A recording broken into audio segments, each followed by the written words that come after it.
New Relight opticals and computerised I clinic. हमारे यहाँ Sarojini hospital के आई स्पेशलिस्ट डॉक्टर अवेलेबल। अपनी आंखों का मुफ्त मुआयना करवाइए। जी हाँ।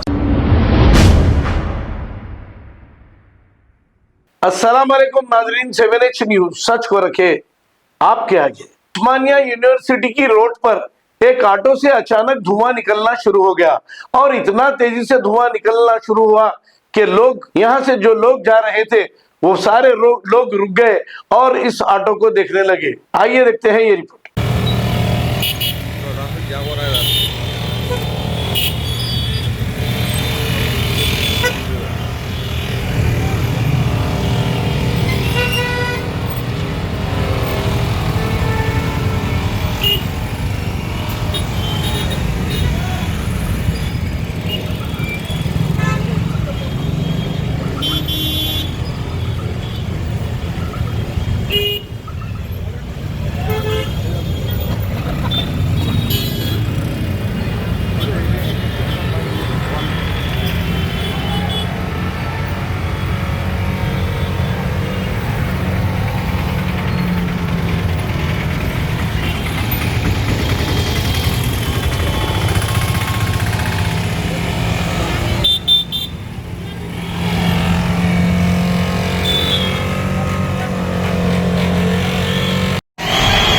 नाज़रीन, 7H न्यूज़ के साथ मैं रिपोर्टर अब्दुल रऊफ इस वक्त मौजूद हूँ उस्मानिया university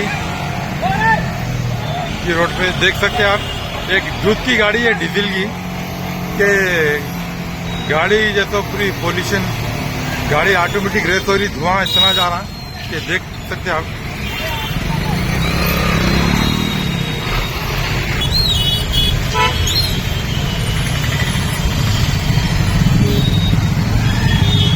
new Relight opticals and computerised I clinic. हमारे यहाँ सरोजनी हॉस्पिटल के आई स्पेशलिस्ट डॉक्टर अवेलेबल। अपनी आंखों का मुफ्त मुआयना करवाइए। जी हाँ। Sun glasses 99 onward, any number glasses from 250 onward, contact lenses any colour ₹99 onward. जो हजरात 60 साल की उम्र से ज्यादा है, हज और उम्रा जाना चाहते हैं, उनके लिए बिल्कुल free number glasses, free home delivery और free eye checkup. New Relight Optical, Talab Katta main road, opposite to Baba Bahauddin Dargah. Mobile 9848392127। खबर है शहर की, खबर है गाँव की, खबर है सारी दुनिया की। 7H न्यूज पसंद आए तो लाइक कीजिए, शेयर कीजिए और सब्सक्राइब करना ना भूलें। 7H news.